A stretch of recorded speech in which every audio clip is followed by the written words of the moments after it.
Haleluya, haleluya, haleluya. Salam saudaraku, Ratapan 3 ayat 22 sampai 23. Sebab kebaikan Bapa Yahweh itu tidak pernah berhenti, rahmatnya tidak pernah berkesudahan, selalu baru setiap pagi. Kita kembali mengucap syukur, kita bisa bangun pagi kembali pada pagi hari sesungguhnya semuanya oleh karena kebaikan dan rahmat Bapa Yahweh di dalam kehidupan kita dimanapun kita berada saudaraku. Renungan KPI Mayim Kayim pada hari Minggu tanggal 30 Mei 2021 atau pada tanggal 19 Sivan 5781 yang merupakan kelanjutan dan pembacaan renungan Torah kita diambil dari kitab Bilangan 11 ayat 4 sampai 6. Dafar Elohim atau Dafar Bapa Yahweh berkata demikian. Dan para penghasut yang ada di tengah-tengah mereka bernafsu, hawa nafsu rakus. Dan Bani Israel juga berbalik dan menangis serta berkata, siapakah yang akan dapat memberi kami makanan daging? Kami ingin makanan ikan yang kami makan di Mesir dengan cuma-cuma.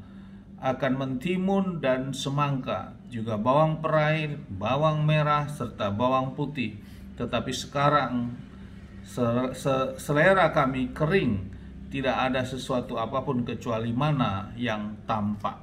Saudaraku, perikop yang kita baca ini adalah tentang Bani Israel mengeluh, saudaraku. Dan bila kita sama-sama dengar bacaan yang sudah kita dengar tadi, saudaraku, bangsa Israel mengeluh tentang hubungannya, tentang makanan, saudaraku. Dan seperti yang kita ketahui, bangsa Israel sudah mendapatkan makanan, yaitu berupa mana. Setiap pagi turun mana, saudaraku.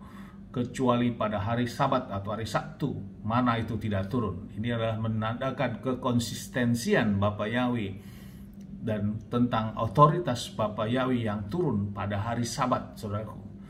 Karena mana pada hari Jumatnya turun 2 porsi, pada hari Sabat mana tidak turun.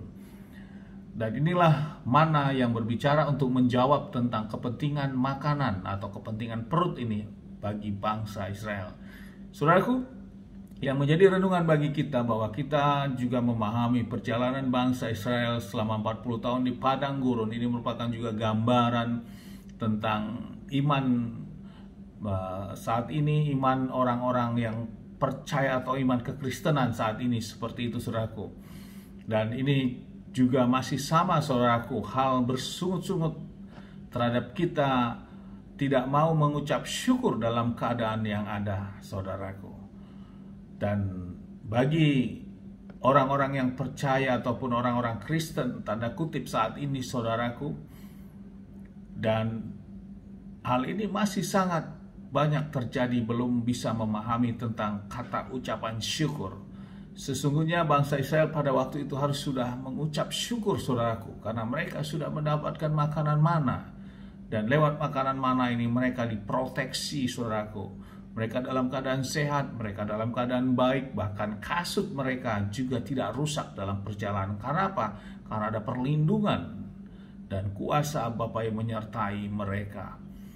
Namun mereka tetap masih menginginkan suatu hal kenafsuan tentang makanan ini, saudaraku. Diharapkan dengan kita menjalani kehidupan kita saat ini, saudaraku, dalam penuh ucapan syukur ini harus benar-benar sungguh kita pahami. Mungkin saat ini kita harus bicara makanan, kita harus makan dengan sepotong tempe, saudaraku. Karena memang keadaan keuangan atau ekonomi kita seperti itu. Tidak masalah, saudaraku, kita lakukan itu. Karena kitalah yang tahu di tengah keluarga kita masing-masing, saudaraku. Ataupun kita harus makan nasi atau makan kerupuk. Bahkan satu hari kita tidak bisa makan 2 kali atau 3 kali. Kita hanya mampu makan satu hari 1 kali. Kita harus tetap mengucap syukur, saudaraku, dengan keadaan seperti itu. Yang menjadi kekuatan bagi kita, walaupun kita masih mengalami seperti itu, namun kita dalam keadaan baik, saudaraku. Kita dalam keadaan sehat. Dan kita tetap terus berjuang, kita mau bekerja dan mau berusaha. Inilah menjadi karakter-karakter yang harus kita tanamkan. Dan kita tidak mengeluh, saudaraku, untuk menginginkan suatu kebutuhan-kebutuhan yang melebihi daripada apa yang kita dapatkan dalam pemasukan, tentunya keuangan di dalam kehidupan kita. Inilah yang artinya kita harus mengucap syukur dan mampu mengatur hal ini. Dan tentunya gambaran bangsa Israel saat mereka mengeluh seperti ini, saudaraku, tentu ini merupakan contoh yang tidak baik dalam hal kita menjalani kehidupan kita sekarang ini, saudaraku. Karena yang utama adalah proteksi Bapa Yahweh yang selalu menyertai dan melindungi kita. Walaupun kita makan sangat sederhana, namun kita tetap dalam lindungan Bapa Yahweh. Namun tetap harus terus berjuang, saudaraku, untuk beraktivitas, untuk bekerja, sehingga kita tidak muncul sifat-sifat seperti halnya bangsa Israel pada waktu yang seperti perikop yang kita baca ini, saudaraku. Saudaraku, di dalam 1 Tesalonika 5 ayat 18 berkata demikian, mengucap syukurlah dalam segala hal, karena inilah kehendak Elohim dalam Hamasia Yesua bagi kita.